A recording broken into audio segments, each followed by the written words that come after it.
In this session, we're going to take a flyby of factor analysis. We've loaded the data, it's OECD Master Data 3, and here's a list of the variables. The lecture slides explained what the different variables were. We'll refer to them as we move through here. So we're going to go to Data View, and here are the countries, years, and the variables across the top. Analyze, dimension reduction, factor. So here we are with all of these factors, and let's just put them all in to see what we can find out. We're going to look for factors represented by groups of variables. Descriptives, if we look here, yes, we want an initial solution. Also, KMO and Bartlett's test of sphericity. So continue. Extraction, we want principal components, that's up here. And display, not just an unrotated factor solution, but a scree plot. And so we do that. Rotation, we want a varimax rotation. And scores, we don't want to save them as variables, so we don't do anything there. And then finally options, we can exclude cases listwise. And I'd like to suppress the small coefficients, so I'll check that box. We'll do continue. Okay. So, as we talked about in the lecture, here's the Kaiser-Meyer Ollikin measure of sampling adequacy, and it's 0.729, which is pretty good. They like to see it at about 0.8, but this is close. And then for the test of sphericity, we want this chi-square to be significant, and it is, and so it's appropriate for us to use factor analysis. Our communalities are the relationships among one another, and these are all high. The higher the better with the communalities, and these work very well. And so here's total variance explained. We have 8 factors. Remember like what we saw in lecture.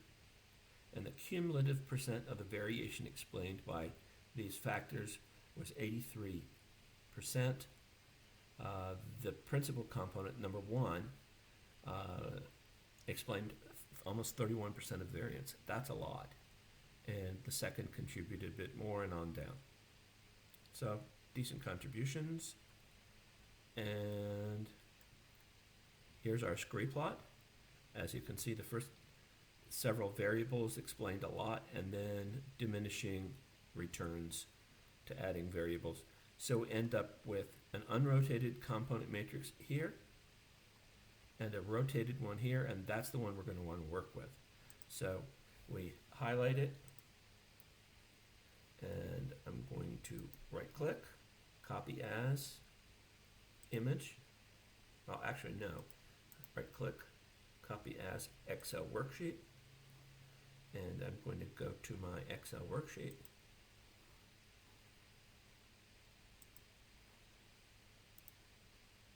And paste these values in, and I'll merge and center this so I can get rid of the first line. So here are the first 8 factors, and I'll get rid of that line too. And what I like to do is highlight this whole thing, go sort and filter. We're in Excel, custom sort. We have labels. So I'm going to sort this first factor from the largest to the smallest. And as you can see, self-rated health for males and females comes up very high, as does per capita GDP for that matter, and specialist income. But we're going to call this, and I'll highlight these two because they're really high, and so we call this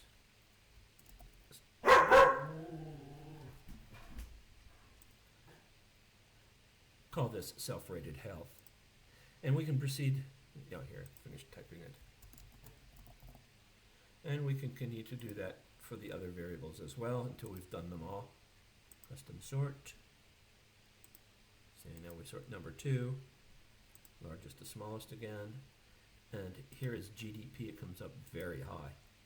So that is environment, which is probably related to GDP.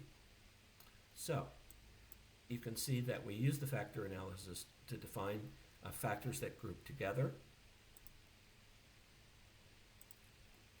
And one by one, we try to name the factors and identify the variables that associate with them.